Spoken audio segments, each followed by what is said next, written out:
बिस्मिल्लाहिर्रहमानिर्रहीम। अस्सलाम वालेकुम dear students, welcome back to educational analytics. आज की वीडियो में हम काउंटडाउन मैथ्स 7th ग्रेड का चैप्टर नंबर 9 स्टार्ट करने जा रहे हैं, which is factorisation of algebraic expression. Students, यहाँ पे इस चैप्टर के अंदर हमने अलजेब्रिक एक्सप्रेशंस को फैक्टराइज करना है। स्टार्ट करते हैं इसकी डेफिनेशन के साथ कि हमारे पास जिस तरह चैप्टर का नाम है फैक्टराइजेशन ऑफ अलजेब्रिक एक्सप्रेशन, तो हमारे पास यहाँ पे फैक्टराइजेशन का मतलब क्या होता है। तो फैक्टराइजेशन का लिखा हुआ है यहाँ पे ब्रेकिंग डाउन अ नंबर और expression into its building blocks यानी फैक्टर्स इज कॉल्ड फैक्टराइजेशन। यहाँ पे मैंने दो वर्ड यूज़ किए हैं, एक नंबर और एक एक्सप्रेशन। स्टूडेंट्स, नंबर का मतलब आपके पास कोई भी रियल नंबर हो सकता है, विच इज़ लाइक 12 हो जाए, 15, 25, 30, ये तमाम नंबर्स हैं। इन नंबर्स को इनके बिल्डिंग ब्लॉक्स के अंदर डिवाइड करना, इनको बिल्डिंग ब्लॉक्स के अंदर कन्वर्ट करना, या अलजेब्रिक एक्सप्रेशन जिस तरह हमने प्रीवियस चैप्टर नंबर 7 और चैप्टर नंबर 8 के अंदर अलजेब्रिक एक्सप्रेशंस को डिस्कस किया, उनमें से कोई भी अलजेब्रिक एक्सप्रेशन हो तो हम उनको बिल्डिंग ब्लॉक्स के अंदर डिवाइड कर सकते हैं, कन्वर्ट कर सकते हैं। ऐसे प्रोसेस को फैक्टराइजेशन कहते हैं। एक एग्जाम्पल के तौर पर हम एक क्वेश्चन को, एक नंबर को लेते हैं और उसको हम उसके बिल्डिंग ब्लॉक्स के अंदर कन्वर्ट करते हैं। ओके स्टूडेंट्स, तो एग्जाम्पल पे जाने से पहले हम फैक्टर्स की एक डेफिनेशन साथ में कर सकते हैं। फैक्टर क्या होता है? All the numbers which are divisors of given number. कि फैक्टर्स क्या होते हैं? फैक्टर्स ऐसे नंबर्स को कहते हैं जो कि किसी गिवन नंबर के डिवाइजर्स हों। For example, the factor of 12 are 1, 2, 3, 4, 6 and 8, sorry 6 and 12। यानी एक हमारे पास 12 एक नंबर है जिसको हम 1 पे भी डिवाइड कर सकते हैं, 2 पे भी डिवाइड कर सकते हैं, 3 पे भी डिवाइड कर सकते हैं, 4 पे भी डिवाइड कर सकते हैं हम इसको, फिर उसके बाद 6 पे और 12 पे डिवाइड कर सकते हैं। इसके दरमियान में जो नंबर्स है, लाइक 5 नंबर है, 7, 8 नंबर है, ये ऐसे नंबर्स हैं जिनको हम 12 पे डिवाइड नहीं कर सकते। तो हमने यहाँ पे फैक्टर्स की ये डेफिनेशन पढ़ी, ऐसे नंबर्स जो किसी नंबर को डिवाइड कर सकते हैं, कम्प्लीटली डिवाइड कर सकते हैं, परफेक्ट डिवाइड कर सकते हैं, ऐसे नंबर्स को फैक्टर्स कहते हैं। तो फैक्टराइजेशन भी ऐसा ही प्रोसेस है कि एक नंबर को उसके बिल्डिंग ब्लॉक्स में यानी उसके फैक्टर्स में कन्वर्ट करना हमारे पास फैक्टराइजेशन होता है। अब मिसाल के तौर पर हमारे पास 12 एक नंबर है और हमने इसको फैक्टर्स में कन्वर्ट करना है। मीन्स हम ये कह सकते हैं 12 एक नंबर है, इसको हम इसके फैक्टर्स के इक्वल लिख सकते हैं। कैसे भला? इनमें से, इन सब में से आपने कोई कम्बिनेशन बना के लिखना है। मिसाल के तौर पर मैं कह देता हूँ 1 मल्टीप्लाई बाय 12, तो 1 मल्टीप्लाई बाय 12 एक्चुअली 12 के इक्वल होता है। तो ये मैंने 12 को इसके फैक्टर्स में लिख दिया। अब ज़रूरी नहीं है कि फैक्टर्स सिर्फ यही होगा, फैक्टर्स में लिखने का तरीका और बहुत सारा हो सकता है। मिसाल के तौर पर 12 को मैं लिख सकता हूँ 3 मल्टीप्लाई बाय 4। अब देखें 3 और 4 ये दोनों इस कैटेगरी में आ रहे हैं, 3 और 4, तो ये भी फैक्टराइजेशन है। मैं फर्दर लिख सकता हूँ 12 को 2 मल्टीप्लाई बाय 6, 2 मल्टीप्लाई बाय 6 भी 12 होता है, तो हमने इसको फैक्टर्स में लिख दिया। अब फर्दर मैं और भी लिख सकता हूँ, 12 को मैं फर्दर लिखूँ तो मैं यहाँ पे कह सकता हूँ 2 मल्टीप्लाई बाय 3। अब देखें यहाँ पे भी मैंने 2 को 2 से मल्टीप्लाई किया 4, तो 4 को 3 से मल्टीप्लाई किया तो 12। यानी मैंने एक नंबर को उसके फैक्टर्स में यानी उसके बिल्डिंग ब्लॉक्स के अंदर कन्वर्ट करके लिख दिया, तो this is called factorisation. Students, यहाँ पे जितनी भी फैक्टराइजेशन हमने की है, इनमें से एक सिर्फ जो फैक्टराइजेशन है उसको हम प्राइम फैक्टराइजेशन कहते हैं। प्राइम फैक्टराइजेशन कौन सी होती है? ऐसी फैक्टराइजेशन जिसके अंदर तमाम नंबर्स प्राइम नंबर्स हों। मिसाल के तौर पर आपके पास यहाँ पे 12 लिखा हुआ है और 12 को हमने फैक्टर्स में लिखा है 1 मल्टीप्लाई बाय 12, जबकि 12 एक प्राइम नंबर नहीं है, तो इट मीन्स कि ये प्राइम फैक्टराइजेशन ना हुई। फिर दूसरी ऑप्शन में हमने लिखा 3 मल्टीप्लाई बाय 4, इसके अंदर 4 प्राइम नंबर नहीं है, तो इट मीन्स कि ये भी प्राइम फैक्टराइजेशन ना हुई।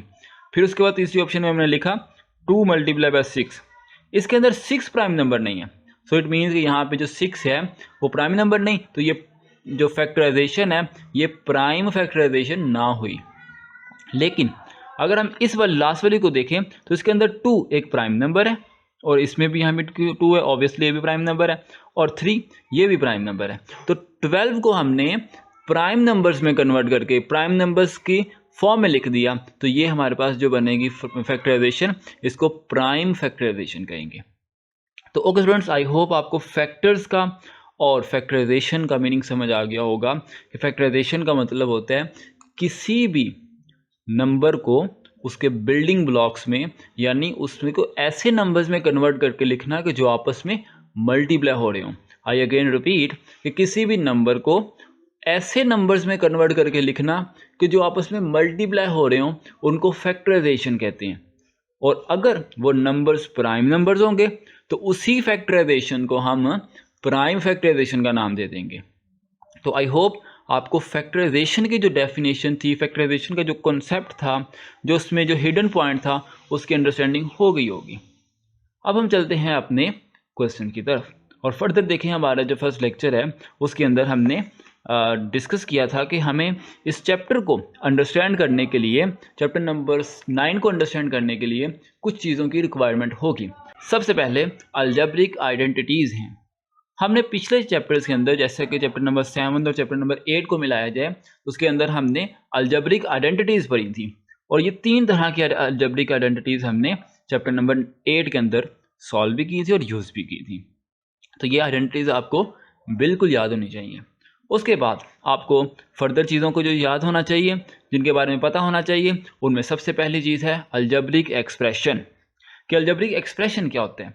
अलजेब्रिक एक्सप्रेशन हमने जब डेफिनेशंस की थी तो उसके अंदर मैंने प्रॉपर्ली आपको बताया था कि अलजेब्रिक एक्सप्रेशन एक कम्बिनेशन होता है वेरिएबल्स का, ऑपरेशंस का, कांस्टेंट का और कोएफिशिएंट्स का। तो algebraic expression is a combination of variables, constant, coefficients and operations. कि ये सारी चीज़ें हमने पहले से डिस्कस कर चुके हैं। फिर हमारे पास आता है अलजेब्रिक आइडेंटिटीज़। अलजेब्रिक आइडेंटिटीज़ का मतलब ये होता है कि ऐसा अलजेब्रिक एक्सप्रेशन जो वेरिएबल की हर वैल्यू के लिए ट्रू हो, वेरिएबल की हर वैल्यू के लिए ट्रू हो। मीन्स कि हमारे पास जो अलजेब्रिक आइडेंटिटीज़ ये लिखी हुई हैं, इसमें ए की जगह पे, बी की जगह पे आप कोई भी वैल्यू पुट कर सकते हो। रियल नंबर में से आप कोई भी वैल्यू पुट कर दोगे तो आपको ये लेफ्ट हैंड साइड और राइट हैंड साइड दोनों का आंसर सेम मिलेगा। मीन्स कि ये जो एक्सप्रेशन है ये वेरिएबल की हर वैल्यू के लिए ट्रू है, हर वैल्यू के लिए ये दो लेफ्ट हैंड साइड और राइट हैंड साइड सेटिस्फाई करती है। तो ऐसे अलजेब्रिक एक्सप्रेशन को अलजेब्रिक आइडेंटिटीज़ कहते हैं। उसके बाद हमारे पास आता है फैक्टर्स, और फैक्टर के बारे में ऑलरेडी हम डिस्कस इस लेक्चर में भी कर चुके हैं कि फैक्टर्स ऐसे नंबर्स को कहते हैं कि जो एक्चुअली एक नंबर के डिवाइजर्स होते हैं, उसके डिवाइजर्स होंगे, और जब हम उस नंबर को उसके फैक्टर्स में लिखेंगे तो उसको क्या कहते हैं? फैक्टराइजेशन। उसके बाद हमारे पास आता है कॉमन फैक्टर। अब जहाँ पे कॉमन वर्ड यूज हुआ, कॉमन मीन्स के किसी दो को कंपेयर कर रहे हैं हम, ठीक है। एक स्टूडेंट में एक क्वालिटीज़ हैं, दूसरे स्टूडेंट में कुछ क्वालिटीज़ हैं। मैं कहता हूँ कॉमन क्वालिटीज़, तो मीन्स के ऐसी क्वालिटीज़ जो दोनों में मौजूद होंगी। तो कॉमन फैक्टर मतलब ऐसे फैक्टर्स जो दो नंबर्स के अंदर मौजूद हों। मिसाल के तौर पर हमारे पास एक नंबर है 12 और हमने इसको फैक्टर्स में लिख दिया, यानी कि फॉर एग्जाम्पल 1 2 3 4 6 एंड 12। ये सारे फैक्टर्स 12 के हैं। एक और नंबर में यहाँ पे लिखता हूँ 8 के लिए 1 2 4 एंड 8। ये हमारे पास 8 के फैक्टर्स हैं कि 8 सिर्फ इनके ऊपर डिवाइड हो सकते हैं। तो इट मीन्स कि यहाँ पे जो कॉमन फैक्टर है वो कौन कौन से हैं? A1 2 and 4। ये तीन जो फैक्टर्स हैं ये कॉमन फैक्टर्स हैं। उसके बाद हमारे पास आता है वेरिएबल। वेरिएबल क्या होता है? अलजेब्रिक एक्सप्रेशन के अंदर कोई भी अल्फ़ाबेटिक वर्ड जो यूज़ किया होता है उसको वेरिएबल कहते हैं। मिसाल के तौर पर हमारे पास अलजेब्रिक आइडेंटिटीज़ लिखी हुई हैं, इसके अंदर A और B वेरिएबल्स हैं। मैं और एक्सप्रेशन लिख सकता हूँ कि मिसाल के तौर पर मैं यहाँ पे कह दूँ x² minus XY plus Z²। तो ये हमारे पास एक अलजेब्रिक एक्सप्रेशन है और इसके अंदर x, y और z ये सारे वेरिएबल्स हैं। उसके बाद हमारे पास आता है कांस्टेंट। कांस्टेंट क्या होते हैं? अलजेब्रिक आइडेंटिटीज़ के अंदर, अलजेब्रिक एक्सप्रेशन के अंदर कुछ एक्सप्रेशन ऐसे होते हैं जिनमें नंबर अकेला पड़ा होता है। मिसाल के तौर पर हम यहाँ पे एक नंबर लिख लेते हैं x² plus 2 is equal to 0।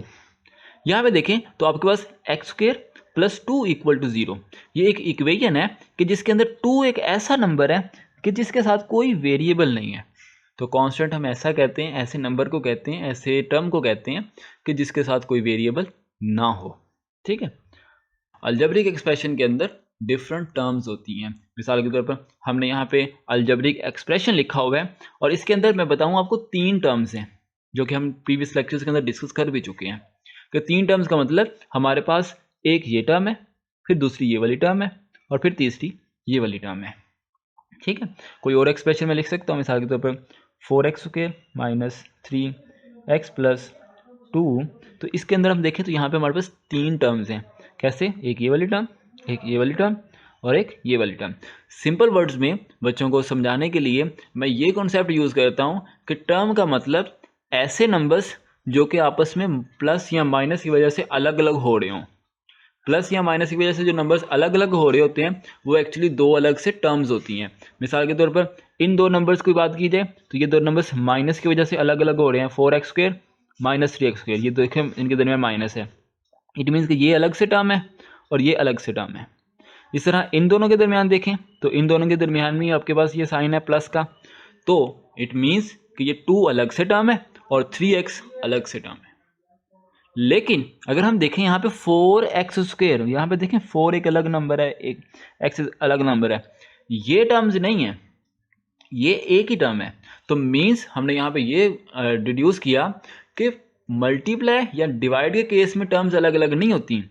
Terms सिर्फ तब अलग होती हैं जब 2 टर्म्स के दरमियान, 2 नंबर्स के दरमियान प्लस या माइनस का साइन हो। तो आई होप ये वाला लेक्चर आपको अंडरस्टैंड हो गया होगा, जिसके अंदर से जस्ट हमने बेसिक चीज़ें डिस्कस की हैं कि जो चीज़ें आपको पहले से पता होनी चाहिए before starting the chapter number 9। Chapter number 9 को स्टार्ट करने से पहले इन तमाम चीज़ों के बारे में आपको नॉलेज होना चाहिए।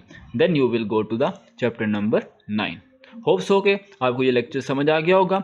कोई कॉन्सेप्ट आपको ना समझ आया हो तो आप मुझसे पूछ सकते हैं।